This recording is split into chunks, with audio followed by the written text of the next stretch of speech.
अस्सलाम वालेकुम व्यूवर्स, कैसे आप सब? उम्मीद करती हूँ आप सब खैर आफियत से होंगे। आइए आज बात करते हैं कि हमारी दुआएं कबूल क्यों नहीं होती।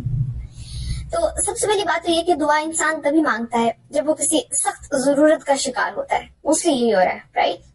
लेकिन अगर दुआ कबूल ना हो रही हो तो इंसान शदीद डिप्रेशन और एंजाइटी का शिकार हो जाता है और नाउम्मीदी जो कि कुफ्र है उसका शिकार हो जाता है। तो आइए आज बात करते हैं कि दुआ को कैसे कबूल करवाया जाए। सबसे पहले तो आपको ऐसा क्यों लगता है कि आपकी दुआएं कबूल नहीं होंगी या नहीं हो रही? बहुत वक्त गुजर गया है और दुआओं का सिला नहीं मिल रहा, जबकि आसपास कुछ लोग ऐसे मौजूद हैं जो भी दुआ मांगते हैं वो उन्हें फौरन मिल जाता है। तो पहले ये बात याद रखिए कि अल्लाह इंसान के साथ उसके गुमान के मुताबिक चलता है। इंसान जैसा सोचता है वैसा ही मामला अल्लाह उसके साथ रखता है। अल्लाह खुद कुरान पाक में फरमाता है कि अल्लाह तुम्हारी आजमाइश करेगा। हर इंसान की आजमाइश होती है, दुनिया में कोई इंसान ऐसा नहीं है जिसकी आजमाइश नहीं हो रही। अल्लाह देकर भी आजमाता है और याद रखिए कि ना देकर भी आजमाता है। किसी को सब देता है और किसी को कुछ भी नहीं देता, यही उसकी आजमाइश होती है।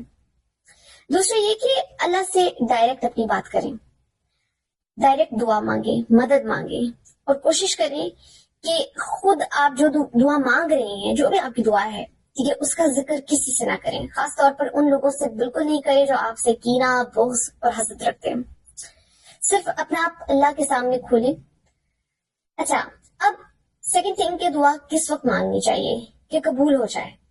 तो ये बात याद रखिए कि जो बेहतरीन वक्त है ना दुआ मांगने का, वो है तहज्जुद का वक्त, जिस वक्त अल्लाह अपने बंदे के बहुत करीब होता है और बंदा अपने अल्लाह के बहुत करीब होता है।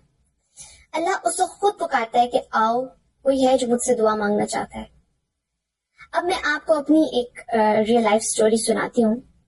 ये वाकयात आज से कोई 4 साल पहले पेश आए थे। कुछ फाइनेंशियल और फैमिली मसाइल थे, यानी वो इतने बढ़ गए थे कि वो जैसे कहते हैं ना कि मुसीबतों ने तो जैसे मेरा घर देख लिया था, वो सिचुएशन थी। यकीन जानिए मैंने भी सोच लिया था कि भाई मैं अपनी बात किसी से भी नहीं कहूंगी, मैं किसी को भी कुछ नहीं बताऊंगी और सिर्फ डायरेक्ट अल्लाह से ही मैं अपने सारे प्रॉब्लम्स शेयर करूंगी। चूंकि ये आजमाइश और ये इम्तिहान अल्लाह की तरफ से है, तो अल्लाह ही इन आजमाइशों के लिए मुझे सब्र भी देगा और मुझे हिम्मत भी देगा। और मैंने ये तरीके आजमाए थे जो कि अब मैं आपको बताने लगी हूँ, ठीक है। ये तकरीबन 5 तरीके हैं जिन्हें आपने फॉलो करना है। फर्स्ट, आप तहज्जुद पढ़ना शुरू कर देंगे। जी हाँ, जैसा कि मैंने आपको थोड़ी देर पहले बताया कि तहज्जुद किस कदर इम्पोर्टेंट है और इसके क्या क्या फायदे हैं। तो फर्स्ट ऑफ ऑल आप तहज्जुद पढ़ना शुरू करेंगे और उसमें दुआ मांगेंगे। अल्लाह ताला से अपने तमाम मसाइल उनको बताएंगे, ये जो आपको चाहिए आप बताएंगे। सेकंड थिंग, आप फर्ज नमाज के बाद दुआ मांगा करेंगे। आपने ये नहीं करनी कि जल्दी जल्दी नमाज पढ़ी और बस उठ के काम खत्म किया, नहीं। उसके बाद आपने कुछ वक्त देना है, जिसे कहते हैं ना कि आपने समझ लें अल्लाह ताला के साथ अपना उस वक्त कनेक्शन कायम करना है और आपने उससे अपनी तमाम बातें करनी है, जो भी आपके मसले मसाइल हैं, जो भी आपकी जरूरतें, आप उसको बताएंगे फर्ज नमाज के बाद और आप दुआ करेंगे। थर्ड थिंग आप क्या करेंगे, जब अजान खत्म होती है, ठीक है, जब अजान खत्म होती है मस्जिद में, आपने उसकी फौरन बाद दुरूद शरीफ पढ़नी है और आपने अपनी दुआ मांगनी है। दुआ है, ये दुआएं हैं। देन फोर्थ थिंग, आप रोजे रखना शुरू करेंगे।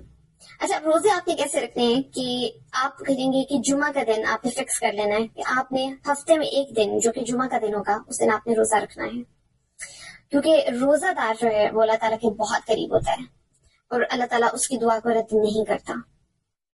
और इसके अलावा जुमे की रोज की फजीलत भी बहुत ज्यादा है।